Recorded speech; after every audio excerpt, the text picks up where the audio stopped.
Hello! So yes, I am actually going to teach you how to make my sofrito. Everybody has their own version, everybody has their best version because you know we like to brag about our best blah blah blah.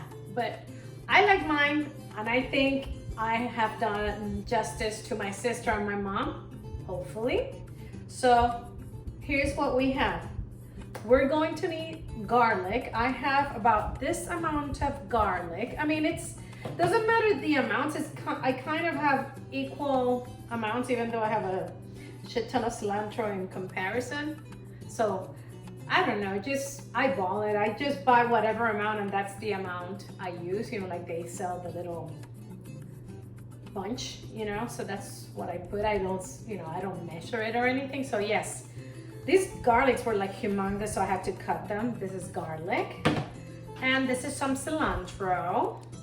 Here we have some onions that my sister actually sent me from Oregon, so thank you. And we have some Cuban bell peppers. I already cut them a little bit because I have a tiny ass food processor.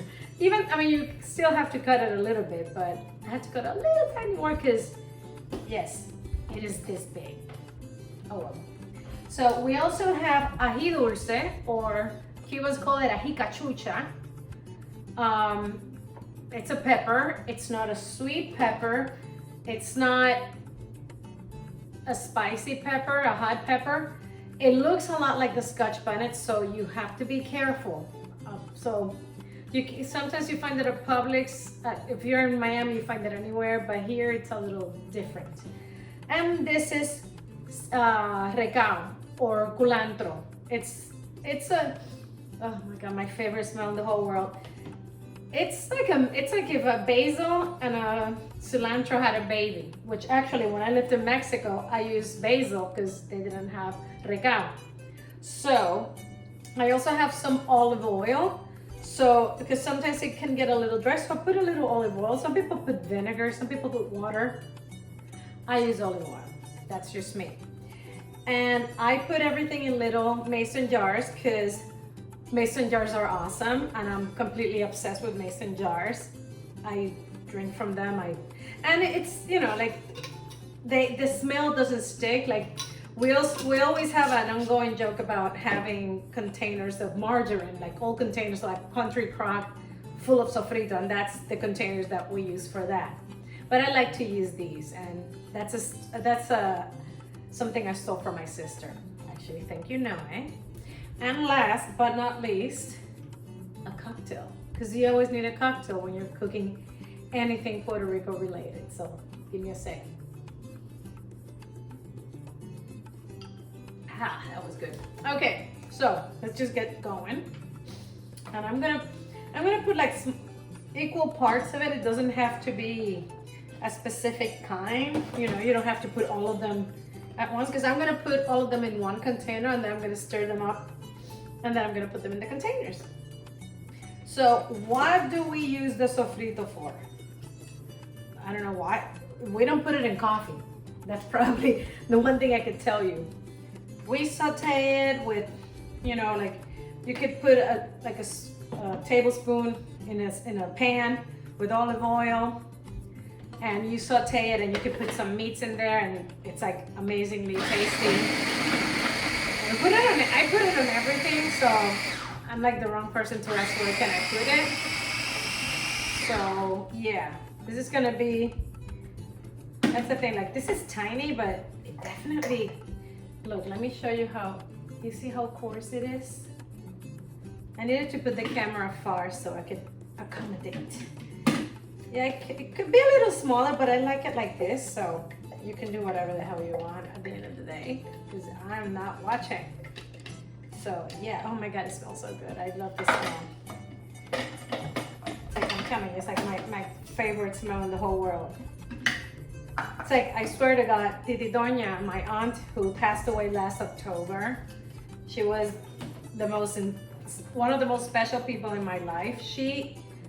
Her skin smelled like sofrito, like all day. Like I remember holding her arm, like smelling her arm, and she always smelled like sofrito for some crazy reason. So, you know, it's in our veins, if you must, you know? It's crazy, but it is good, so. Yeah. If you haven't had the need to use it yet, I may put it a little later. We shall see. So yeah, this is like a really cool little food processor. I don't have the space to have a big one. I hate having bulky containers, so yeah. So what I'm gonna do, we'll be right back because I'm gonna be doing this for all of them, so you don't have to look at all of them. We'll be right back for the last one, okay? See you in a bit.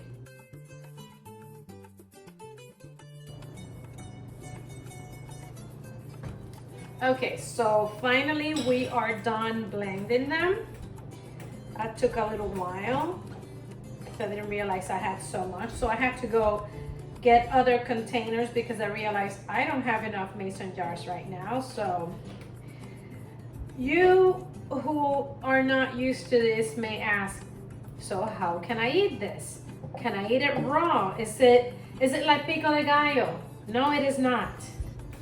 Is it like you would eat guacamole? No. Unless you like raw garlic and raw onion, that's the thing. So these containers, you don't fill them up all the way to the top because they expand in the freezer.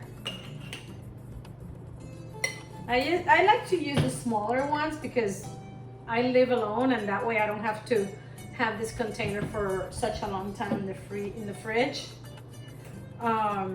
Yeah, I leave them in the freezer until I need them, and they could last months, I mean a while. I don't know how weird or how picky you are about things in the fridge. I mean, if it looks like it's turning, then that means it's turning. That will be my first indication of something not well.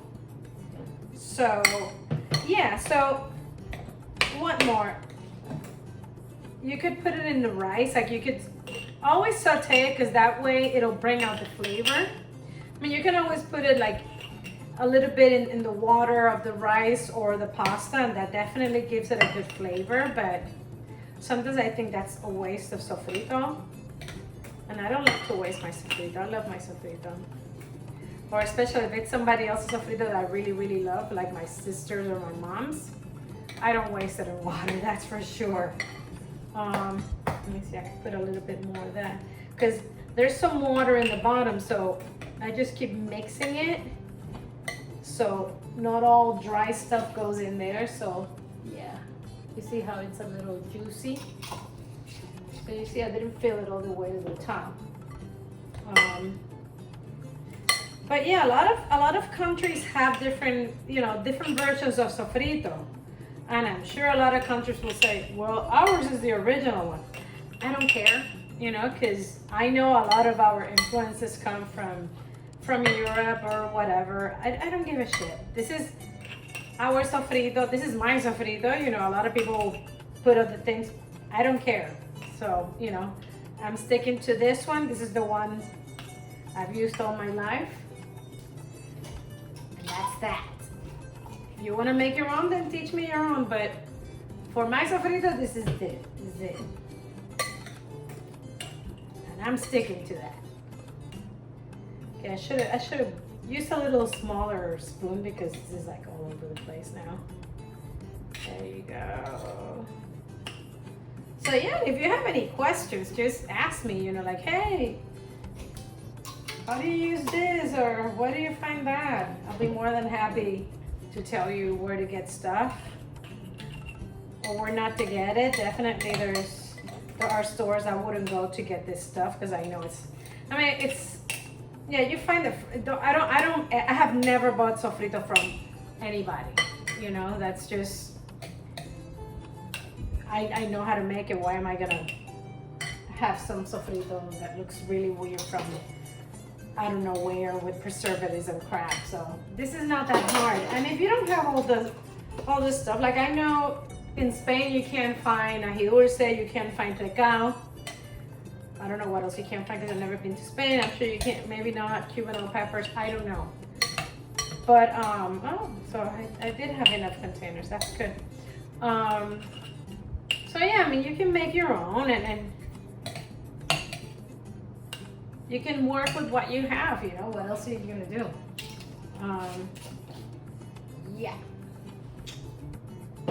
And I think that's it. And none of this goes to waste because all this leftover, like from the container, I'm gonna pour a little water in it and I'm gonna cook something with it. I don't know yet because it's about that time. I'm kind of hungry actually.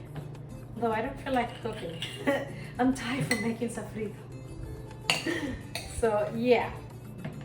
But this is, I mean, sofrito, it's you know, when I was living in Mexico and I had some sofrito from back home, I would open one container and just smell it, and that was such a, you know, it's a nostalgic smell. For me it is, you know, it just brings me back and it makes me want to cook things that I'm kind of lazy to cook.